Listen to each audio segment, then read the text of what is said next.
نتوكل عليه ونعوذ بالله من شرور أنفسنا ومن سيئات أعمالنا من يهده الله فلا مضل له ومن يضلله فلا هادي له ونشهد أن لا إله إلا الله وحده لا شريك له ونشهد أن سيدنا ومولانا محمدا أحمد عبده ورسوله أما بعد فأعوذ بالله من الشيطان الرجيم بسم الله الرحمن الرحيم ويؤثرون على أنفسهم ولو كان بهم خصاصة ومن يوق شح نفسه فأولئك هم المفلحون صدق الله العظيم اللهم صل على محمد وعلى آل محمد كما صليت على إبراهيم وعلى آل إبراهيم إنك حميد مجيد اللهم بارك على محمد وعلى آل محمد كما باركت على إبراهيم وعلى آل إبراهيم إنك حميد مجيد گرامی قدر حاضرین، اللہ تعالیٰ نے جناب محمد الرسول اللہ صلی اللہ علیہ وسلم کو ہدایت دے کر دنیا کے اندر بھیجا۔ آپ علیہ السلام کی ہدایت تمام انسانوں کے لیے، کیونکہ آپ کی نبوت تمام انسانوں کے لیے۔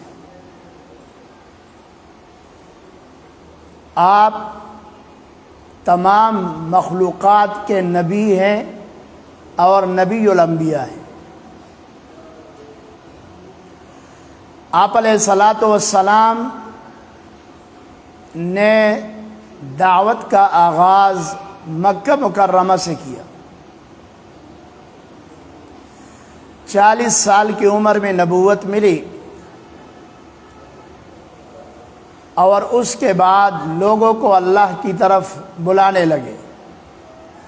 یا ایھا الناس قولوا لا الہ الا اللہ تفلحون، یا ایھا الناس انی رسول اللہ الیکم جمیعا۔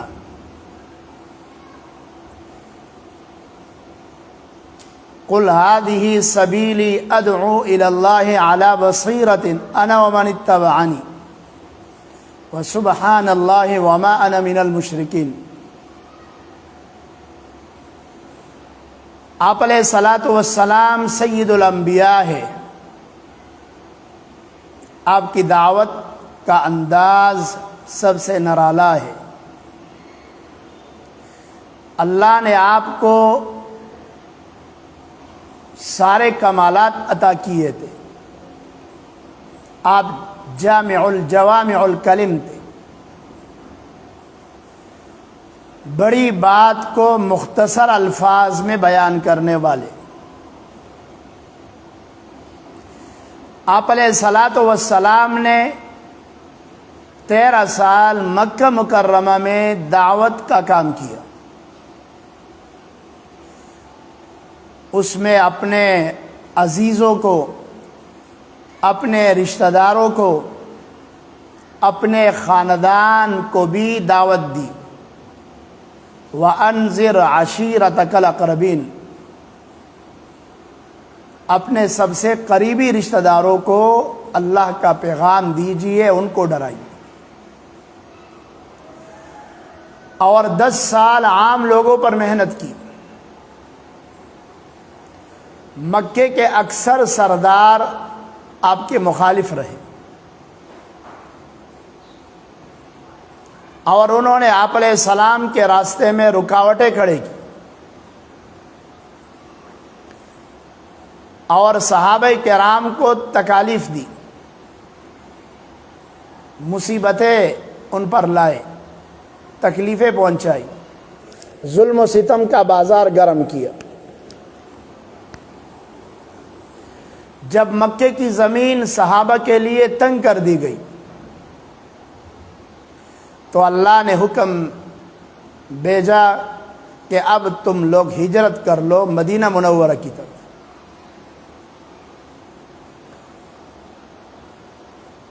تو آپ علیہ السلام نے صحابہ کرام کے ساتھ ہجرت کی۔ مدینہ منورہ میں اللہ تعالیٰ نے ان کے لیے ایک جماعت کو تیار کیا، وہ انصار صحابہ کہلاتے ہیں، اور یہ مہاجرین صحابہ کرام تھے۔ مکہ مکرمہ سے جو لوگ چلے گئے، اب اپنا سب کچھ انہوں نے مکے میں چھوڑا، مال، جائیداد، کاروبار، جانور، رشتہ دار، خاندان، زمین، ملک، سب کچھ چھوڑ دیا۔ اور ایک انسان جب ہجرت کرتا ہے، دوسرے ملک میں جاتا ہے، تو ان کو بڑی تکالیف سامنے آتی ہے، پریشانیوں کا سامنا کرتا ہے۔ صحابہ کرام چلے گئے، انصار صحابہ، اللہ نے ان کے دلوں میں مہاجرین کے لیے محبت ڈالی، اور ایسی محبت ڈالی کہ انہوں نے مہاجرین کو اپنے گھروں میں مہمان بنا دیا۔ آپ علیہ السلام نے ان سے کچھ نہیں کہا تھا، خود ان کی مہمان نوازی کرنے لگے، ان کا خیال رکھ رہے، کھانا پینا، راحت، گھر۔ اب ایک مشکل مسئلہ ہے، کیونکہ مدینہ منورہ ایک ملک تھوڑی تھا، ایک بستی تھی، مختصر آبادی تھی، اور اتنے سارے لوگوں کو اس بستی میں آباد کرنا، پھر ان کے لیے رہائش کا انتظام، خوراک کا انتظام، انتظامی سہولیات، بہت مشکل مرحلہ۔ اللہ تعالیٰ نے ان کے دلوں میں محبت ڈالی۔ جب آپ علیہ السلام نے انصار کے جذبے کو دیکھا، ان کی محبت کو دیکھا، تو انصار اور مہاجرین کو آپس میں بائی بائی بنا دی، مواخات کا رشتہ قائم کیا۔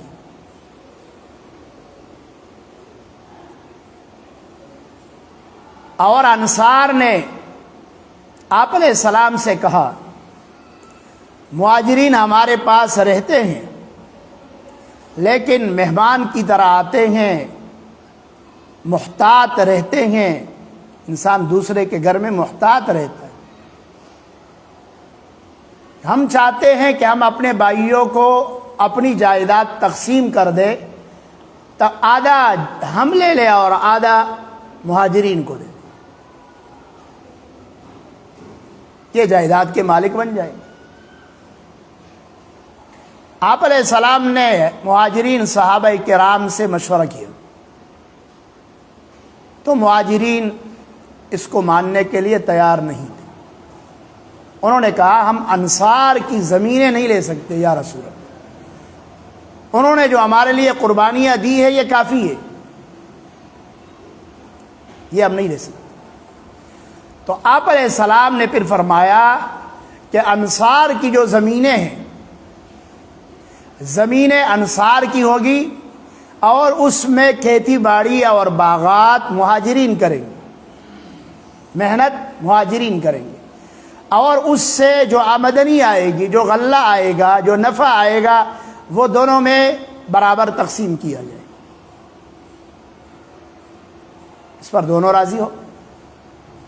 اور انصار نے تو یہاں تک پیشکش کی، اگر کسی کی 2 بیویاں ہیں تو انہوں نے کہا کہ میں ایک بیوی کو خوشی سے طلاق دے دوں گا، میرا مہاجر بھائی اس کو لے لے، لیکن اس کی نوبت آئی نہیں۔ یہ انصار کا قربانی کا جذبہ تھا، اور جس قوم میں قربانی کا جذبہ ہو اس قوم کو اللہ زمین سے آسمان تک لے جاتے.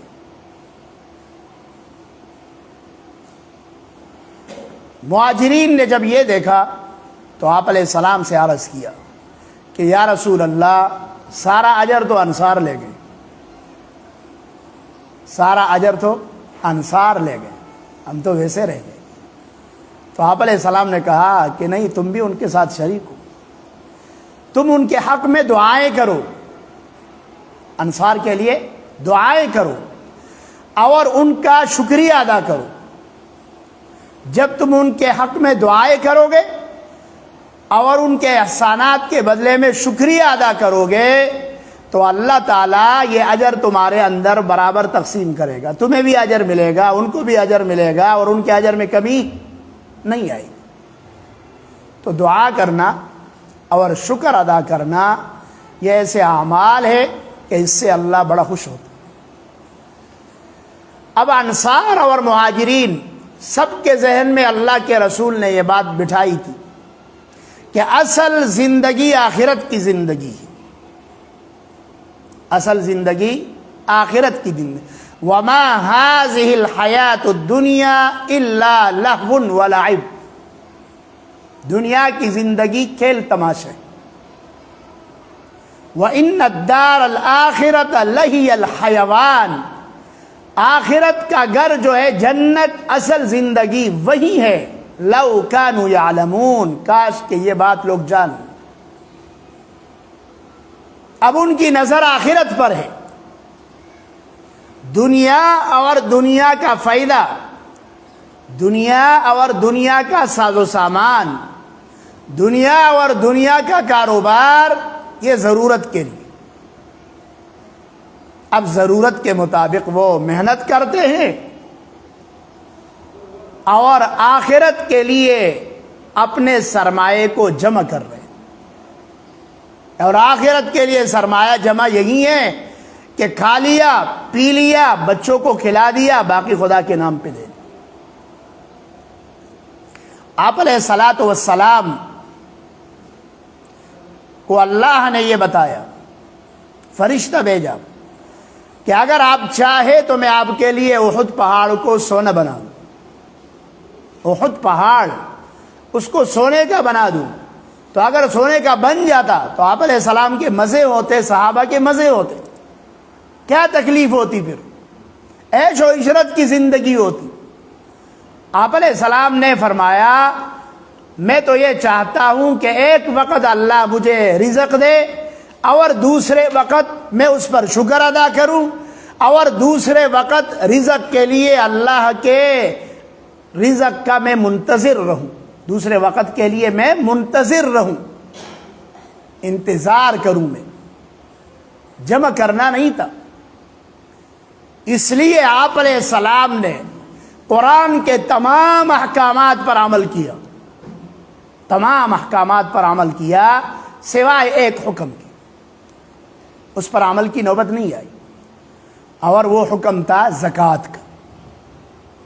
یعنی آپ علیہ السلام کے پاس کبھی اتنا مال جمع نہیں ہوا کہ جس پر زکوٰۃ کی نوبت آئی ہو, کیونکہ اس سے پہلے آپ علیہ السلام اس کو تقسیم کر دیتے تھے. ایک دفعہ آپ علیہ السلام تشریف لائے, مسجد نبوی میں جماعت تیار ہے اور اقامت ہو چکی, اور فوراً آپ علیہ السلام گھر چلے گئے, اور کچھ دیر کے بعد پھر واپس آئے. نماز پڑھائی, صحابہ نے پوچھا یا رسول اللہ کیا ہو گیا؟ فرمایا گھر کے اندر تھوڑا سا سونا آیا تھا, جب میں جماعت کے لیے کھڑا ہوا مجھے یاد آ گیا رات آ رہی تھی, تو یہ نہیں ہو سکتا کہ رات آ جائے اور نبی کے گھر میں دنیا موجود ہو. آپ علیہ السلام تقسیم کر دیں. حضرت بلال رضی اللہ تعالی عنہ کو فرمایا تھا کہ جو ضرورت مند آئے اور بیت المال میں کچھ نہ ہو تو آپ لوگوں سے قرض لیا کرے اور ضرورت مندوں کی ضرورت کو پورا کرے, جب اللہ دے گا اسی سے پھر قرض جو ہے ادا کیا جائے. یہ آپ کا کام تھا. اور جس طرح آپ علیہ السلام نے زندگی گزاری. حضرت عائشہ رضی اللہ تعالی عنہ فرماتی ہے، حضرت عائشہ فرماتی ہے 2 مہینے ہمارے گھر کے اندر چولہا نہیں جلتا، کھانا نہیں پکتا. تو پوچھا گیا گزارا کیسے ہوتا تھا؟ کہا 2 چیزوں پر، کالی چیزوں پر ہم صبر کرتے تھے اور اسی پر ہم اکتفا کرتے تھے. ایک پانی اور دوسرا کھجور. ایک پانی اور دوسرا کھجور. آپ علیہ الصلوۃ والسلام کھجور کھا کر اللہ کا شکر ادا کرتے. یہ آپ علیہ السلام کی زندگی. گھر تشریف لے جاتے اور پوچھتے کھانے کے لیے کچھ ہے؟ یہ نہیں پوچھتے تھے کیا پکایا ہے. ہم کہتے ہیں نا کیا پکایا ہے، اور جب کہ سبزی پکایا ہے تو موڈ ہمارا خراب ہو جاتا. آپ علیہ السلام نے کبھی یہ نہیں پوچھا کیا پکایا ہے. آپ علیہ السلام پوچھتے کچھ ہے کھانے کے لیے؟ تو ازواج مطہرات اگر کچھ ہوتا تو پیش کر دیتی، اور اگر نہ ہوتا تو وہ کہتی کچھ بھی نہیں ہے. تو آپ علیہ السلام فرماتے چلو پھر آج میرا روزہ ہے، پھر آج میرا روزہ ہے. بعض لوگ کہتے ہیں نا روزے کے لیے سحری ضروری ہے. سحری ضروری نہیں ہے، اچھی بات ہے اگر مل جائے، نہیں ملے تو بغیر سحری کی روزہ رکھو. آپ علیہ السلام اکثر و بیشتر روزہ اسی طرح رکھتے تھے. گھر میں کھانے کے لیے کچھ نہیں، آج روزہ ہے، آج روزہ ہے. آپ علیہ السلام نے یہ زندگی گزاری. حضرت عائشہ رضی اللہ تعالی عنہا روتی ہے کہ آپ علیہ السلام نے کبھی گندم کی روٹی نہیں کھائی، گندم کی روٹی نہیں کھائی. صحابہ کرام ایک غزوے میں چلے گئے، ایک جماعت ہے، حضرت جابر غالباً ان میں ہے. وہ کہتے ہیں کہ ہمارے پاس کھانے کے لیے صرف کھجوریں تھی. ایک ایک کھجور ہمیں ملتی تھی، ہم اس کو منہ میں لے لیتے اور اس کو ہم چوستے اور کھاتے رہتے. کسی نے پوچھا کہ ایک کھجور پہ کیا گزارا ہوتا؟ فرمایا ایک کھجور کی قدر تو تب آئی جب وہ ایک کھجور ختم ہو گئی. پھر پتہ چلا کہ ایک کھجور تو بڑی چیز تھی. ایک کھجور پر پورا دن گزارنے والے یہ صحابہ کرام ہیں. یہی وجہ ہے حضرت عمر فاروق رضی اللہ تعالی عنہ 10 سال سے زیادہ خلیفہ رہے. 10 سال سے زیادہ خلیفہ رہے، لیکن کپڑے کیسے پہن رہے؟ جس میں پیون لگے ہوئے، نئے کپڑے نہیں پہنتے. خشک روٹی کھاتے ہیں. صحابہ بول نہیں سکتے کہ اپنے اوپر رحم کرے، کچھ اچھا سا کھا لے، نہیں کھاتے. جب حضرت عمر رضی اللہ تعالیٰ عنہ شہید ہو گئے تو شہادت کے چند دن بعد، دوسرے یا تیسرے دن، کسی نے عبداللہ ابن عمر رضی اللہ عنہ سے کہا، ان کے بیٹے سے، کہ جس خنجر سے حضرت عمر کو شہید کیا گیا تھا وہ خنجر میں نے فلاں آدمی کے پاس دیکھا تھا، وہ خنجر میں نے فلاں آدمی کے پاس دیکھا تھا. وہ تو بیٹھا تھا، ان کو غصہ آ گیا، تلوار اٹھائی اور چلا گیا اور اس کا سر قلم کر. بعد میں جب تحقیق ہوئی پتہ چلا وہ بے قصور تھا. اب انہوں نے کیس کر دیا حضرت عثمان کے دربار میں. حضرت عثمان رضی اللہ عنہ خلیفہ بنے، نئے خلیفہ ہے، ابھی ہفتہ نہیں ہوا ہے حضرت عمر شہید ہوئے ہیں. 52 لاکھ مربع میل، 24 لاکھ مربع میل پر وہ حکمران ہے. 24 لاکھ مربع میل یعنی پاکستان اور ہندوستان کو اگر جمع کر دیں آپ، اس سے 8 گنا بڑی سلطنت، یعنی تقریباً آدھی دنیا پر حضرت عمر خلافت کر رہے ہیں، آدھی دنیا کا حکمران. چند دن بعد حضرت عثمان کے دربار میں مقدمہ کیا، مقدمہ عبداللہ ابن عمر پہ بنایا گیا. عبداللہ ابن عمر حضرت عمر کے بیٹے ہیں، حضرت عمر خلیفہ ہے، اور ایسے خلیفہ کہ جنہوں نے عراق کو، فارس کو فتح کیا، آتش پرستوں کو تڑپایا، نچوایا، ان کو بے خو بنیاد ان کا نکالا. اور دوسری طرف رومیوں کو خاک چٹائی ان کو زمین کی. بڑی دو سپر پاوروں کو زمین بوس کیا. ایسا بڑا بادشاہ، ایسا بڑا خلیفہ، ان کے بیٹے پر مقدمہ بنتا ہے. تو حضرت عثمان یہ نہیں کہتے یہ تو خلیفے کا بیٹا ہے، چھوڑو یار، خلیفے کا بیٹا ہے. کسی نے یہ نہیں کہا کہ ان کے والد نے تو اتنی قربانیاں دی ہے سلطنت کے لیے، مسلمانوں کے لیے، خلافت کے لیے. آپ علیہ السلام کا ساتھی تھا، ان کا وزیر تھا، اور آپ علیہ السلام نے فرمایا اگر میرے بعد نبی ہوتا تو کون ہوتا؟ عمر ہوتا. ایسے انسان کے بیٹے پر آپ مقدمہ چڑھاتے ہیں. ہم کیا کہتے ہیں؟ یہ تو فلاں کا بیٹا ہے، فلاں کا بیٹا ہے. ہمارے ملک میں کیا ہو رہا ہے؟ یہی تو ہے طوائف الملوکی، اسی کو کہتے ہیں نا، طوائف الملوکی. ذلت اور پستی کے انتہا میں ہم جا رہے ہیں، ذلت اور پستی. یہ آج کیا ہو رہا ہے؟ اعلان ہوا ہے کہ ہم کارروائی کریں گے ذخیرہ اندوزوں کے خلاف. اب دیکھو پیسے پکڑے جا رہے ہیں، گندم پکڑی جا رہی ہے، چینی پکڑی جا رہی ہے، ڈالر پکڑے جا رہے ہیں. یہ کیا ہے؟ یہ دنیا کا ہرس، دنیا کا ہوس. کچھ لوگ ایسے ہیں کہ ارب پتی بن گئے لیکن ان کے پیٹ بھر نہیں رہے. قسم کھائیے کہ نہیں بھریں گے. اگر پورا ملک بھی اگر ان کے حوالے کر بھی دیا جائے نا، پھر بھی ان کے پیٹ نہیں بھرتے. یہ سارے اس میں ملوث ہیں. یہ بڑے بڑے تاجر، آپ ان کو دیکھو، ذخیرہ اندوز تو یہی تو ہے، اور کون ہے؟ کہتے بجلی مہنگی ہے. بجلی مہنگی ہو رہی ہے تو چوری کتنی ہو رہی ہے؟ چینی کو دیکھو کون چوری کر رہا ہے. رزق موجود ہے، لوگ تڑپ رہے اس کے لیے. وَلَا تُلْقُوا بِأَيْدِيكُمْ إِلَى التَّهْلُكَةِ، خود اپنے آپ کو ہلاکت کے گڑھے میں مت ڈالو. اپنے آپ کو ہم خود ہلاکت کے گڑھے میں ڈال لیں. یہ کیا ہے؟ یہ ذلت ہے، ذلت. یہ مہنگائی نہیں ہے، یہ ذلت ہے. کیوں؟ کیونکہ ہمارے منہ کے ذائقے تبدیل ہو چکے ہیں. ہمارے خرچے حد سے زیادہ بڑھ چکے ہیں. صحابہ کرام کی سیرت آپ دیکھیں، آپ علیہ السلام کی سیرت کا مطالعہ کریں، پھر اپنے آپ کو پرکھیں. حضرت انس رضی اللہ تعالی عنہ وہ فرماتے ہیں کہ میں آپ علیہ السلام کے ساتھ کھانا کھا رہا تھا اور سالن میں کدو تھا. کدو میں شوربہ بنایا گیا تھا.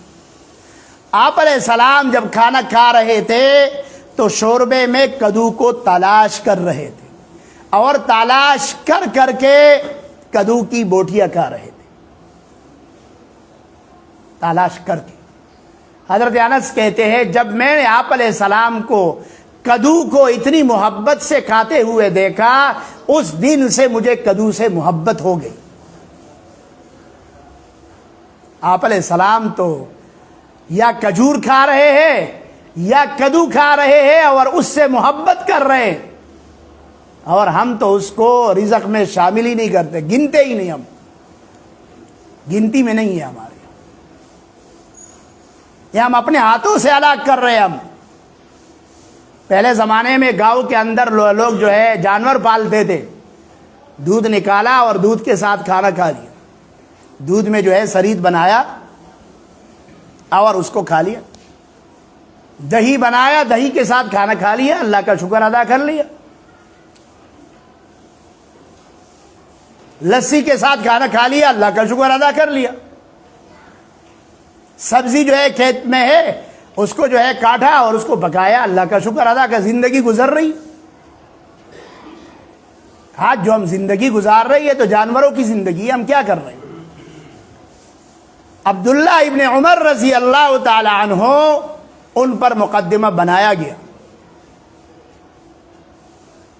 کہ انہوں نے خون کیا. اب جو مقتول کے ورثہ ہوتے وہ یا تو قصاص کا مطالبہ کرتے ہیں، اگر وہ قصاص نہیں لیتے تو خون بہا پہ راضی ہو جائے. ان سے پوچھا گیا تو انہوں نے کہا کہ ہمیں خون بہا دیا جائے. ہمیں کیا دیا؟ خون بہا، دیت، پیسے، کیونکہ وہ مقتول تو چلا گیا. اب ان کے چھوٹے چھوٹے بچے ہیں، ان کی زندگی ہے، ان کو تاکہ کچھ مل جائے، ان کو سہارا مل جائے. یہ فیصلہ ہوا. حضرت عثمان نے عبداللہ ابن عمر سے کہا کہ آپ دیت ادا کر. تو حضرت عبداللہ ابن عمر کہتے ہیں امیر المومنین میرے پاس تو پیسے نہیں، میرے پاس تو دیت کے پیسے نہیں. خلیفے کا بیٹا ہے، ابھی ہفتہ نہیں ہوا ہے ان کی شہادت کو. اگر ایک بادشاہ بنے اور وہ 1 سال حکومت کرے تو وہ اتنا کما لیتا ہے، ان کی اولادوں کے لیے کافی ہو جاتا ہے. حضرت عمر نے 10 سال سے زیادہ حکومت کی اور بیٹا ان کے انتقال کے 1 ہفتے کے بعد کہہ رہا ہے میرے پاس دیت کے پیسے نہیں ہیں، میں کہاں سے دیت ادا کروں. یہ ہے صحابہ کی زندگی. اسی وجہ سے اسلام پھیلا، اسی وجہ سے زکوٰۃ دینے والے تو بنے لیکن ڈھونڈنے سے زکوٰۃ لینے والے نہیں مل رہے تھے. ان میں قربانی کا جذبہ تھا، قربانی کا ان میں جذبہ تھا. تو حضرت عثمان رضی اللہ تعالی عنہ نے اپنی جیب سے ان کی دیت کو ادا کیا. اپنی جیب سے حضرت عثمان نے تو بڑے کارنامے کیے تھے، انہوں نے اپنی طرف سے دیت ادا کی، ورثہ کو، مقتول کے ورثہ کو کیا آپ نے. صحابہ کرام کی یہ زندگی ہے. صحابہ کرام رضی اللہ تعالی علیہم اجمعین وہ اس امت کے لیے ایک نمونہ ہے، بہترین نمونہ. آپ علیہ الصلاۃ والسلام کی زندگی کو اگر کسی نے دیکھا ہے تو وہ آپ علیہ السلام کے خاندان نے دیکھا ہے یا صحابہ کرام نے دیکھا ہے. اگر امت اسی زندگی کو اپنا لے اور ان کی سیرت کو اپنا لے تو یہ امت کامیاب ہے. آج ہم پریشان ہیں اس لیے کہ ہم نے اس کو مطالعہ نہیں کیا. مشہور واقعہ ہے نا کہ ایک مہمان آیا آپ علیہ السلام کے پاس، ازواج مطہرات کے گھر میں پیغام بھیجا، کسی کے پاس کھانا ہو بھیج دیں.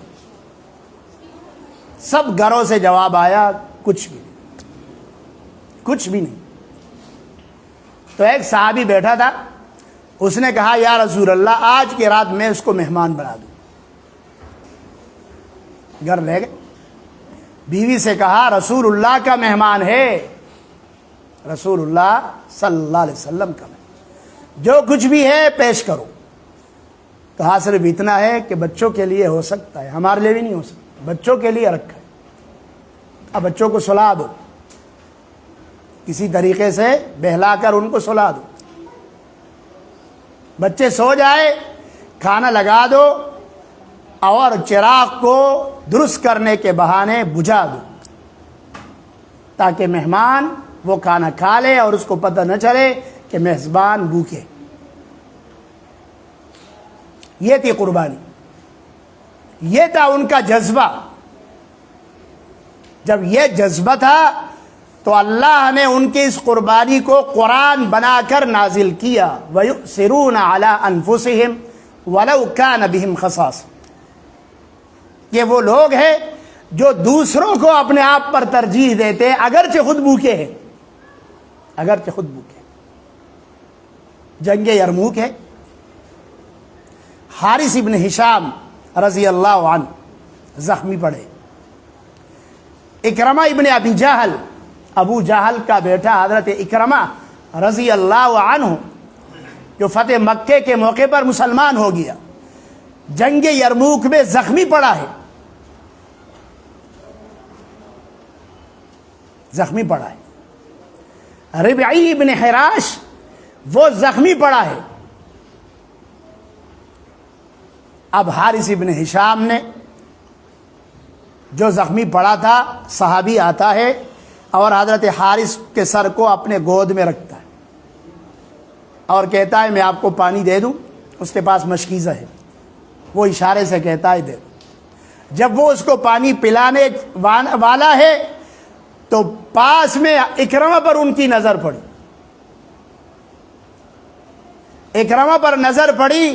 اب اکرمہ جو ہے حارث کو اس نظر سے دیکھتا ہے کہ وہ شدید پیاس محسوس کرتا ہے، پانی اس کی نگاہ ہے گویا کہ پانی کو تلاش کر رہی۔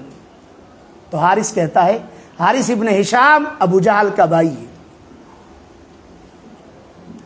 حارث کہتا ہے اکرمہ کو دے، اس کو چھوڑ دے۔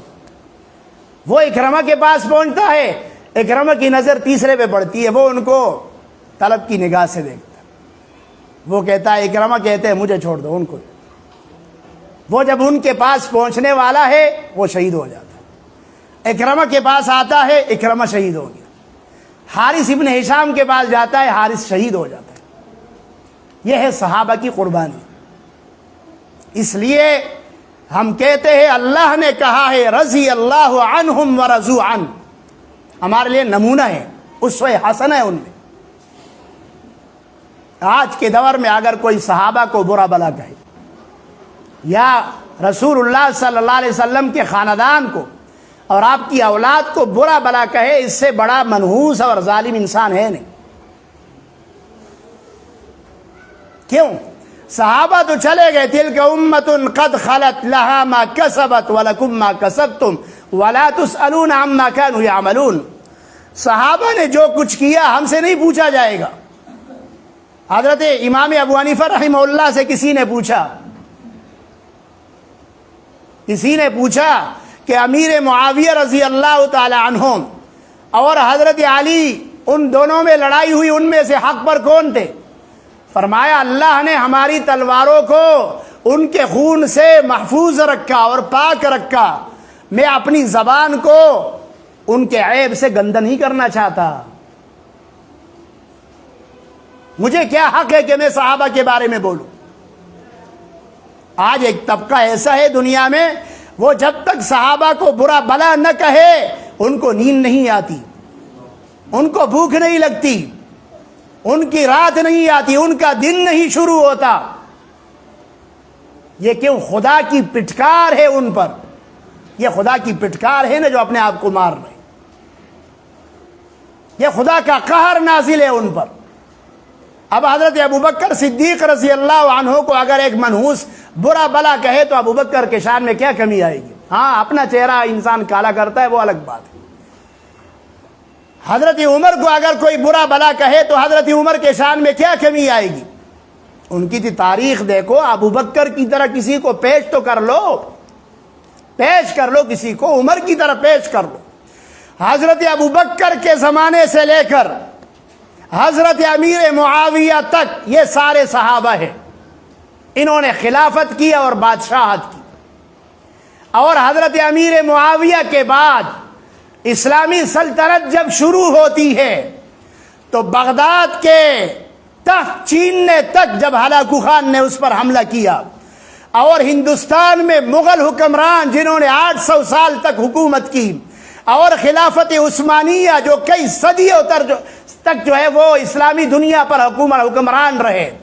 آپ دیکھ لیں، بنو امیہ ہو یا بنو عباس ہو یا خلافت عثمانیہ ہو یا بغداد کا خلیفہ ہو یا مغل حکمران ہو یا کوئی اور حکومت مصر کا آپ دیکھ لو، ان میں سے آپ کو ان منحوسوں میں سے کوئی بھی نظر نہیں آئے گا۔